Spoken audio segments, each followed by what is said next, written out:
Can you kind of go over, Ranger School itself, the different phases, and what you experience and what you can talk about from each phase?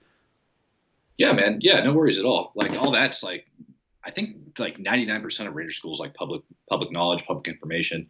Um, so Ranger School originally started off as like a leadership course for the 75th Ranger Regiment. So if you wanted to be a leader in the 75th, you had to go and graduate from Ranger School.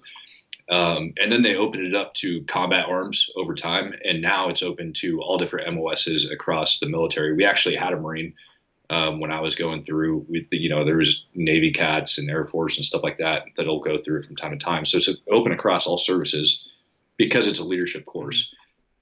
It's not really designed to teach you like advanced combat skills. It's all those basic battle drills that we were talking about that you learn and go through.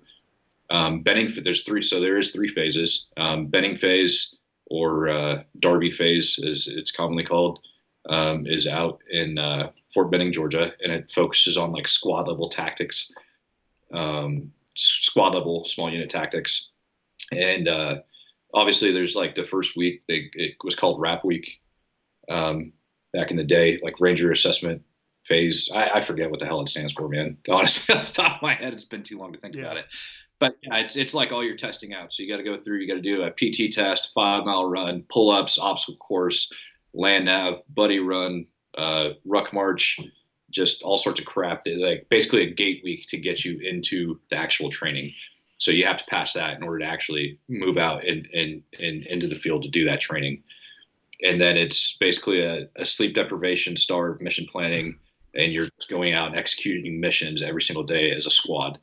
And they rotate you through leadership positions. And in order to achieve a go, you have to not only accomplish your objective, but handle things right. There's always like medevac scenarios that are thrown in, like all sorts of different stuff, emplacement of gun teams, ambushes, raids, whatever the case may be. And so you've got to pass a certain number of patrols in order to move on. Yeah. And then after you graduate from Darby phase, you move into Mountain phase, which is out in Dahlonega, Georgia. I think I said that right. Real quick, in Darby phase, what is the thing that most people have most issues with? After they make it through that first week, it's passing patrols. Honestly, people end up falling asleep, and you'll get kicked out, or you used to be able to get kicked out for like falling asleep or recycled for it. Lack of motivation. People get LOM all the time and get dropped for that. Lack of motivation. Lack of motivation, bro. And then also at the end of every phase, there's like a peer review. So you might have passed your patrols, but if you're a shitbag, and you get peered real low, they'll kick you for that, or they'll recycle. People get trench foot all the time. You're just so broke down. People not showing up physically prepared and mentally prepared is really what kind of gets them kicked out. Like their heart's just not in the right place. I could see the mentally prepared, but it seems like that, the initial week would weed out all the not physically, prepared people. You would think that, right? Because you have like the standards, in my opinion, are kind of low to get through that first week. A 12-mile ruck in under 3 hours, I think it is. A 12-mile ruck in under 3 hours, which is like infantry standard. Mm-hmm. A 5 mile run in under 40 minutes, 49 perfect push-ups, shit like that. It's not really, you're in peak physical. You don't have to be in peak physical condition to get through those, but definitely over time, I think, your body gets broken down to a point where everybody's on the same level playing field. But for those first couple of weeks, sometimes you see guys that are just getting broke off, that don't know how to self-hydrate, don't know how to prepare themselves.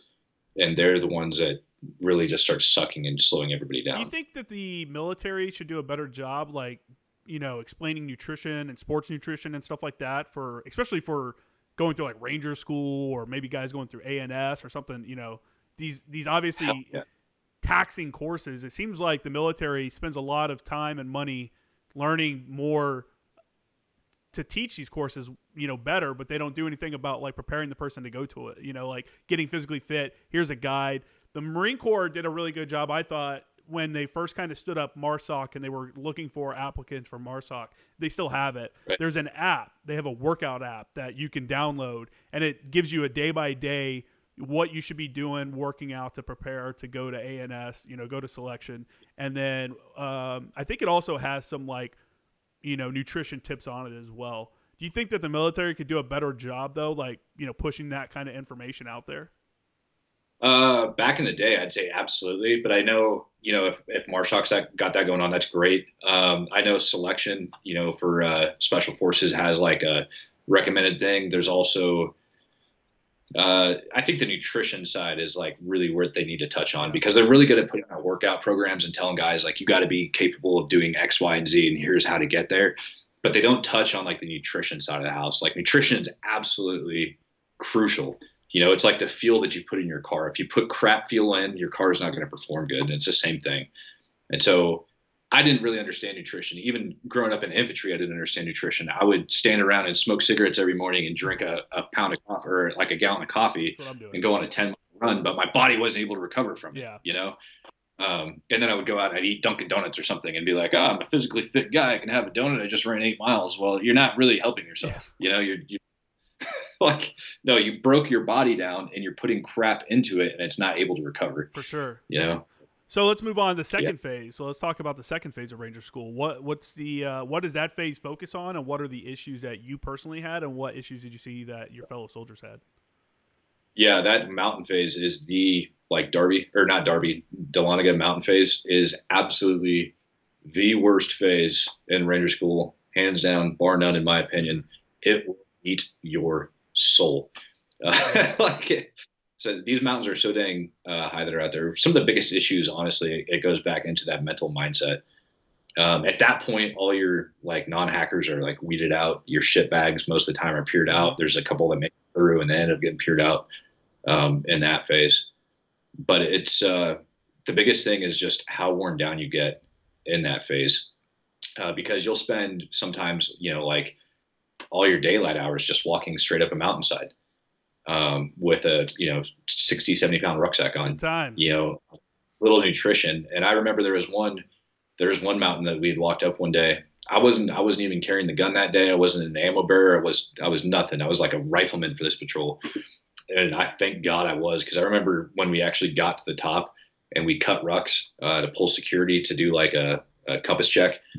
And we got to the top of the mountain. I remember like I cut my ruck and like laid down and I'm pulling security and I literally pissed myself. Oh shit. I mean, from the level of physical exertion, that's only happened to me twice in my military career. But that was like one of those days where it was just like, that's how physically exhausted you'll get. Like people pissing themselves is not unheard of. That's and it's just kind of people that have never worked in the mountains, even though like Georgian mountains obviously aren't really high, like super high enough to the air is like as thin as would be out on the West Coast. But that exertion of moving up and down hills and like fingers and valleys, and that is no joke. And you will find out real fast. No one cares how fast you can run. Like people that have worked in the mountains know, cool, you can go run 3 miles in 20 minutes or whatever. Let's put a ruck on your back and let's see if you can do that, because that's what really matters. Like the running is good because it helps your cardio and shit, but rucking is where it's really at. That's something I wish, at least in the Marine Corps, I always wish they would have focused more on that rather than doing a 3-mile run, in my opinion, because it's tough, man. And like like you're talking about, the physical exertion of carrying weight, dead weight, up and down mountains is real, and dude, it's I know a lot of guys. I never had the opportunity, but a lot of guys out in the Marine Corps go out to Pickle Meadows. I'm trying to remember the name of the place now. It's the Marine Corps Mountain Warfare Training Center in up by Reno. But it's base camp is 6,000 feet, and you're moving anywhere from 6 to like 10 or 11,000 feet. And sometimes in the snow and shit. And I can't imagine carrying a full combat load plus extra shit that you always have up and down, stuff like that. So I can see that. Did you guys lose a lot of people? Do you lose most of your people in that phase? No, not from that stuff. Not from like the like pissing yourself type exhaustion, but a lot of people due to that exhaustion can't thoroughly, like they can't think through what they're actually doing and a lot of people would just lose their shit, can't perform, and so they end up failing their patrols and recycling there because of that. Man, that's tough. I bet that has got to be the worst news ever when you find out you recycle and you have to start the phase over again. Yup.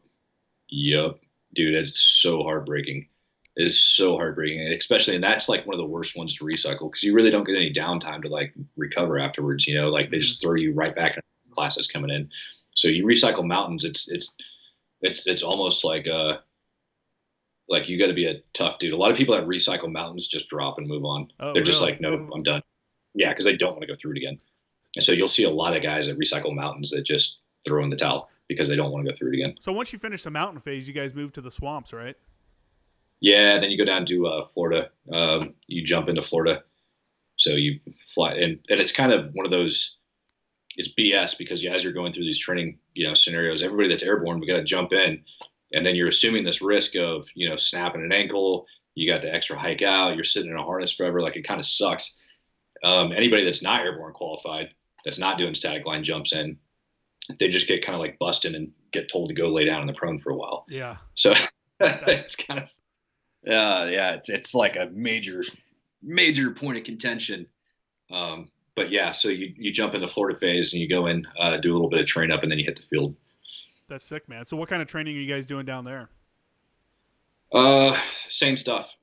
They so every phase you basically get, if I remember correctly, you get reassigned like a new squad, a new platoon, and they just kind of mix things up a little bit, and so then you get some time to go out and practice with those guys and get to know each other and figure out how well you're going to work out. Once you get into that So third phase, do you feel pretty comfortable? Like, okay, I kind of got it by now.